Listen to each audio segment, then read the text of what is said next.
Thank you, everyone. Finally, we're all back at the White House together. And doesn't this feel great?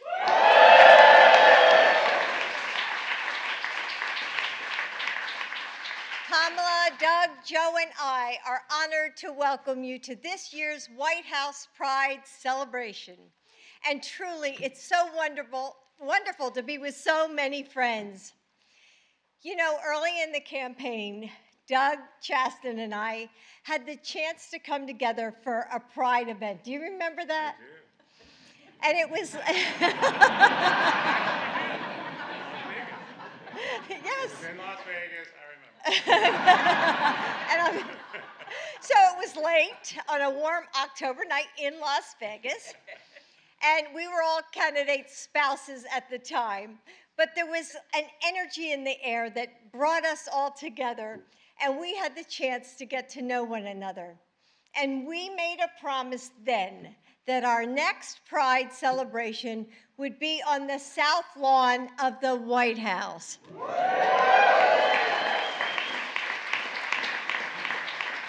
And now here we are once again, but it was just a little too hot and humid out there to be on the lawn.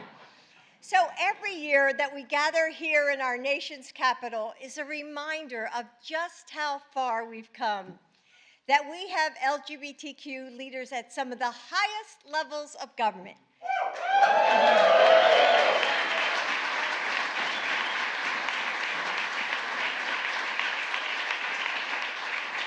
That we can gather to celebrate all of you. That your president and I are proud to stand with you and fight beside you. But we know that this progress hasn't reached everyone in the same way. We know that in places across the country, like Florida, Texas, or Alabama, rights are under attack. And we know that in small towns and big cities, prejudice and discrimination still lurk. It shouldn't take courage to be yourself. It shouldn't take courage to go to school and walk down the halls as the person you know you are. It shouldn't take courage to hold the hand of the person you love on a bus, to kiss them goodbye on the sidewalk, to share one of the most fundamental and beautiful connections that any one of us can have in this life. It shouldn't, but too often and in too many places, it still does. And in some way, all of you here today have called on that courage. And you've used your voice to say, we will not go back.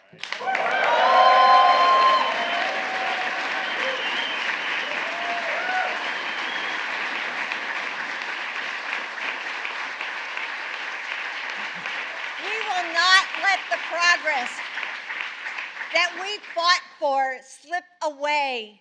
Pride is a celebration of the courage it takes to stand up for what's right, to become the leaders we need to live an authentic life.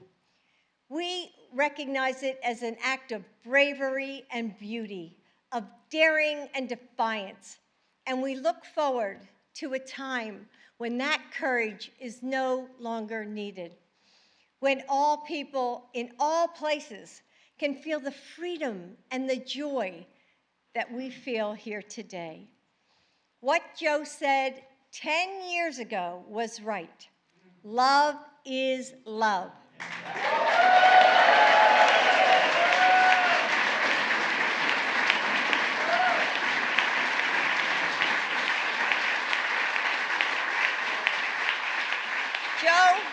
Joe and I are grateful for all of you, and we will never stop working for that future.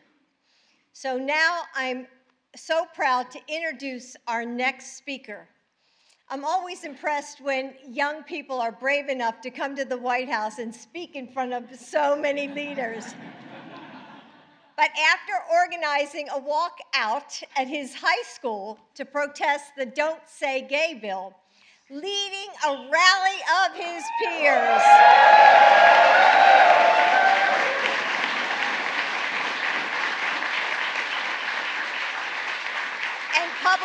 sharing his own story, I'm pretty sure that speaking at today's celebration is nothing he can't handle. Please welcome Javier Gomez.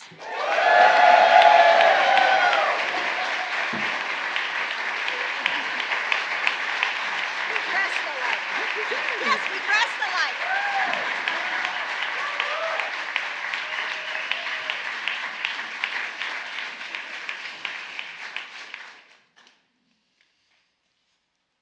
Thank you, Dr. Biden. I'm honored to be with you today, an educator who champions students, as well as with the president, vice president, and second gentleman. My name is Javier Gomez. I use he, him pronouns, and I'm honored to be here with you all today. I'm an 18-year-old, proud, gay, Venezuelan American from Miami, Florida.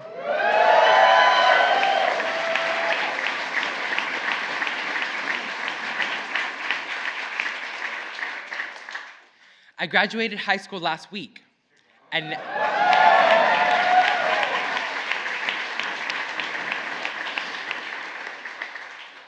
next fall, I will attend the Fashion Institute of Technology in New York City.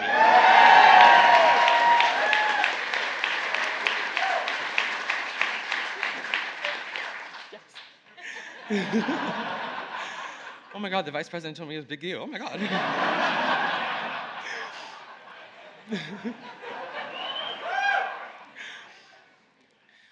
When I was 5 years old, I knew I was different. I knew I liked boys, but I didn't know the words for it. I was mocked and bullied for being too gay, too feminine, or too outgoing. Those words silenced me.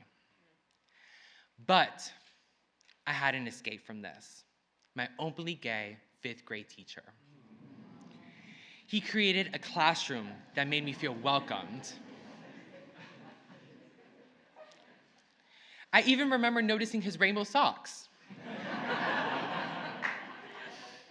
It was a small but big symbol that gave me hope. As I grew older, coming out was a rocky process.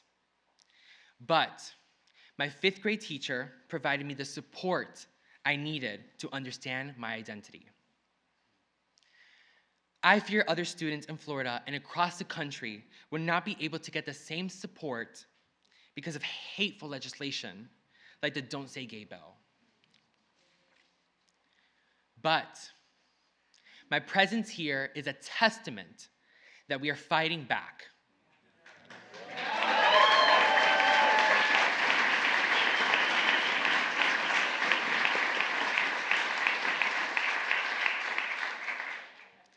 Because our lives are glorious, beautiful, and worthy. We deserve respect and love. And until we have that, we will fight, we will continue to fight for liberation.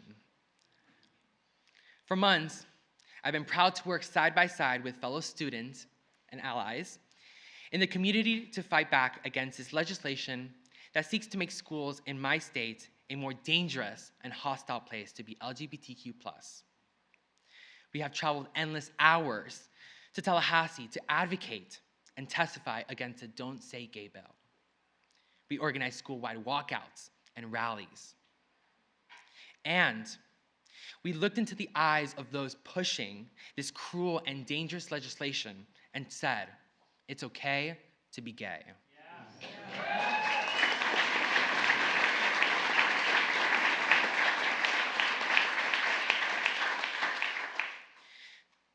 I'm fighting for the next little Javier, so he doesn't have to cry himself to sleep every night, aching that he wakes up normal.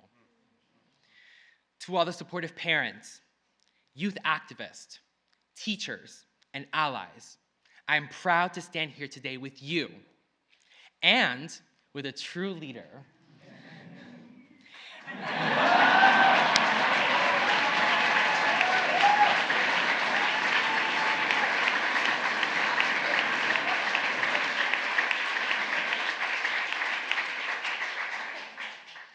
A leader who is not just speaking up for us, but standing up for us with action against these extreme attacks. While the governor of my state has turned his back on young LGBTQ+ people and our families, I'm proud to stand here today with a leader who does have our back.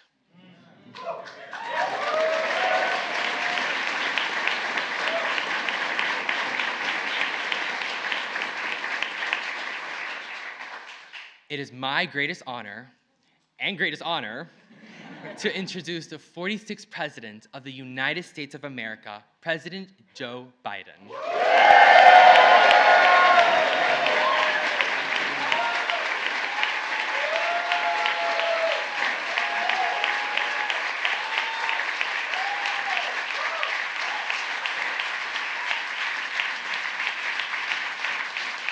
Thank you.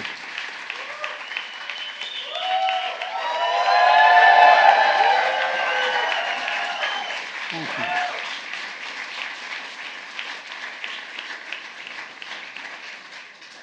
My name is Joe Biden. I'm Jill Biden's husband and Valerie Biden's brother. And let me start off by saying, Javier, when you're president and they say, Joe Biden's out in the waiting room, promise me you won't say Joe who. Okay.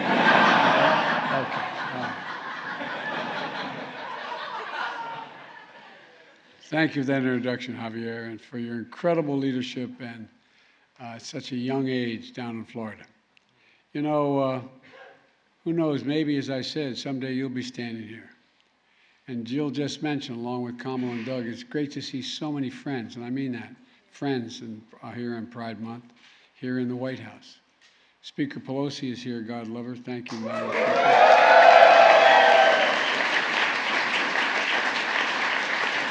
Majority Leader Chuck Schumer from New York.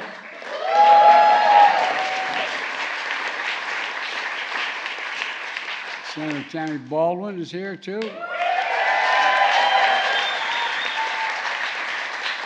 Congressman Dave Cicilline is here. And the senator who took my seat in the United States Senate, a guy named Chris Coons. Chris. And other members of the Equality Caucus. There are too many other people to mention by name. I shouldn't probably have started, but I want to say I acknowledge Judy and David Shepard, parents of Matthew Shepard.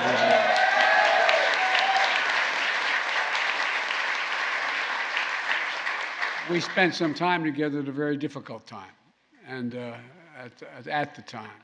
And what you've done and what Matthew did and what all of us are, I mean, look what's happened. In no small part because of you. I mean that sincerely. And it's good to see you both again. It really is. And by the way, it's almost exactly 7 years since the Supreme Court affirmed marriage equality in America. And Jim, you called me on the steps of the Supreme Court after that. Where's Jim? There you go. You called me. I got this phone call. When the court decision came down, and Jim was standing on the, I think you were on the steps of the Supreme Court when you called me, and you said, well, we did it. We did it. We did it. The victory is not just for you and John, but for the whole country. The whole country. And Jim, it's good to see you, pal. It really is. You know, and as a point of personal privilege, I want to acknowledge Sarah McBride. Sarah, where are you?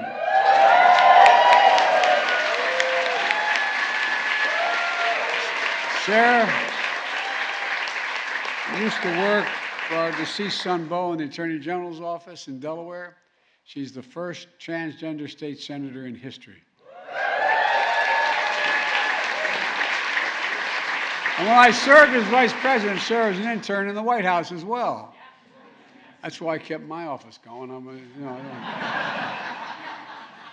As I said, she also worked for our beloved son, Beau, as the Attorney General, and they passed, anyway, they did a lot.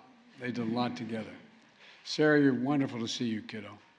Look, last year we hosted this event, and the message is simple.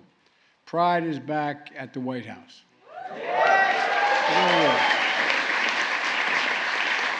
And from day one, From day one, this has been the most pro-equality administration in history, led by guys like Pete Buttigieg.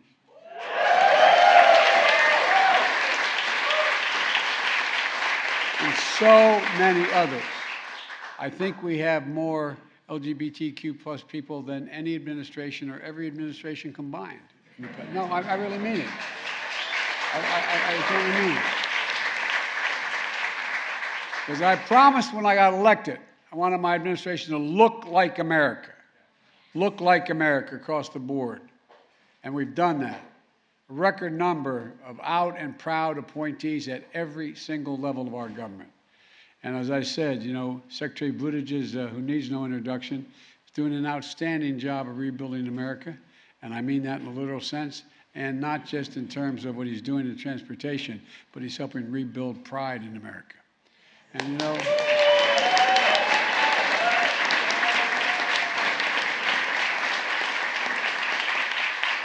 and my public spokesman, Karine Jean-Pierre, is making history at the table.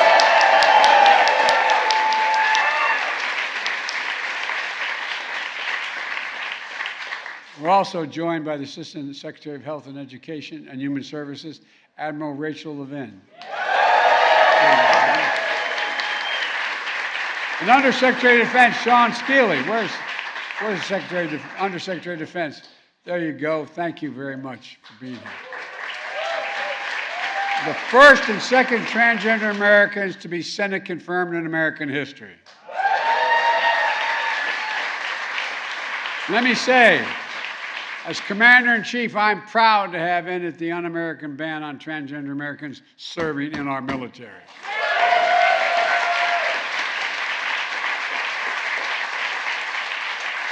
And just last week, the Department of Defense announced new policies allowing HIV-positive service members to finally be able to be deployed and commissioned.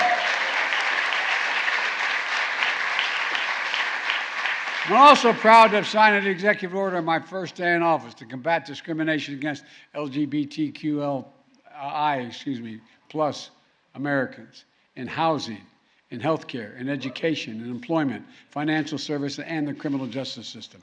First thing I signed. And you know,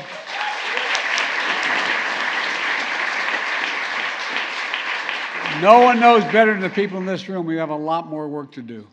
A lot more work to do. I don't have to tell you about the ultra-MAGA agenda attacking families and our freedoms. 300 discriminatory bills introduced in states across this country.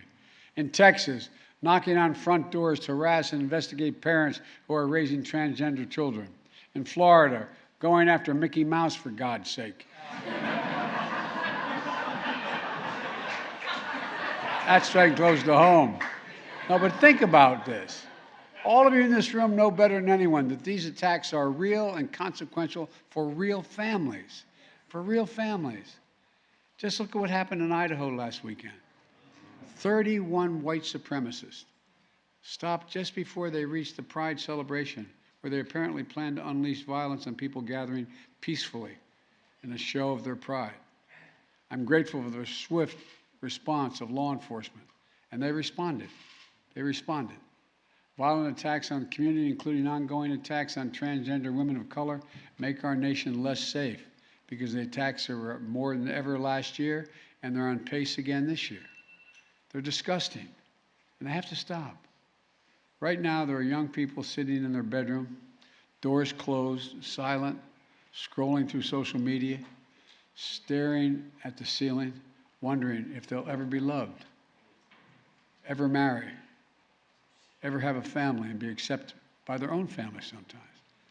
Our son started an organization before he died to make sure that people understood what it meant, going all around the country, letting people know, trying to train families, the mothers and fathers, brothers and sisters of LGBTQ plus people, that they have to reach out, embrace, and love their blood, allow them to be themselves, or whether they should even be here on earth, as a lot of folks wonder. I found my friends, some of my gay friends, I've asked them, what was it like as a kid? I can't imagine what it's like. Locking yourself in that room and wondering, just staring at the ceiling, just wondering. And I would note parenthetically that we owe an awful lot to those early folks who had the courage to stand up.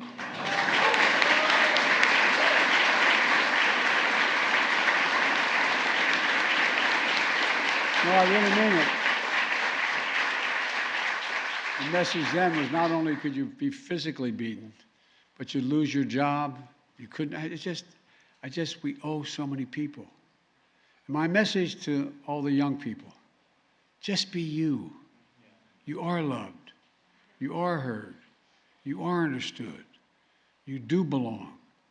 And I want you to know that as your president, all of us on this stage have your back. We have your back.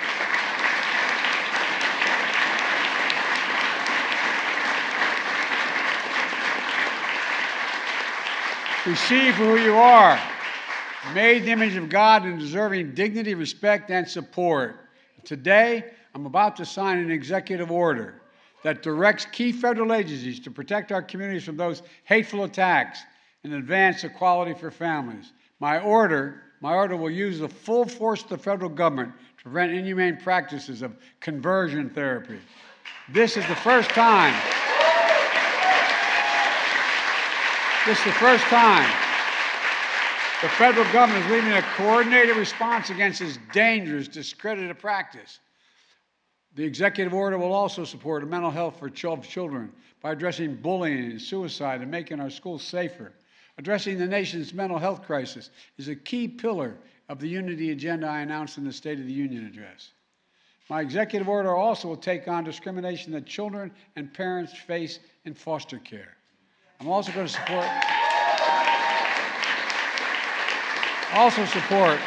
older adults so they can age with dignity. And also, there's a lot there that aren't. And we'll also do so much to protect and support our fellow Americans. But Congress has to pass an act as well, and that's the Equality Act.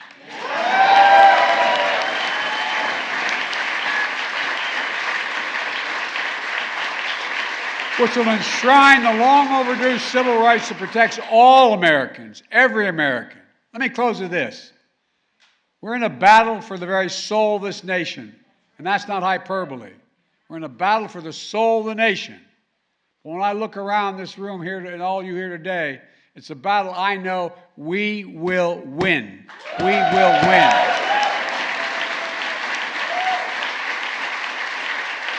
And we'll do so on the shoulders of so many people who are no longer with us, but who paved the way for us.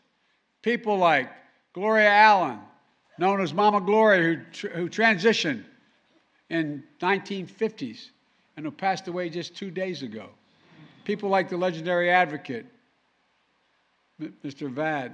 You know, I mean, you go back and think of the people who passed away last month from cancer and who once said, the gay rights movement is the integral part of the American promise of freedom. To all here today, thank you for working to deliver the American promise of freedom. May God bless you all, and may God protect our troops. Now I'm going to sign an executive order.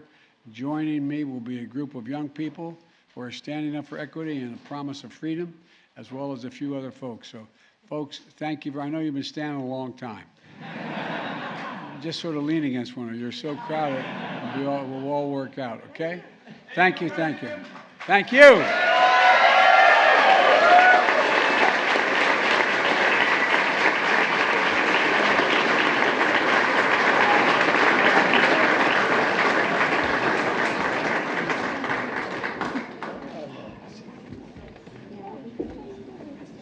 Advancing equality for liberation, for lesbian, gay, bisexual, transgender, queer, and intersex individuals. That's what I'm about to sign.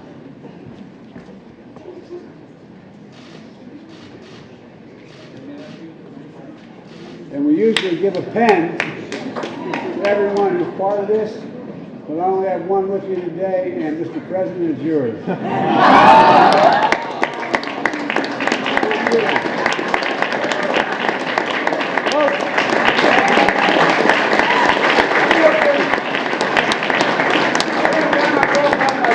house up in Scranton, Pennsylvania. He yelled, Joey, keep the faith.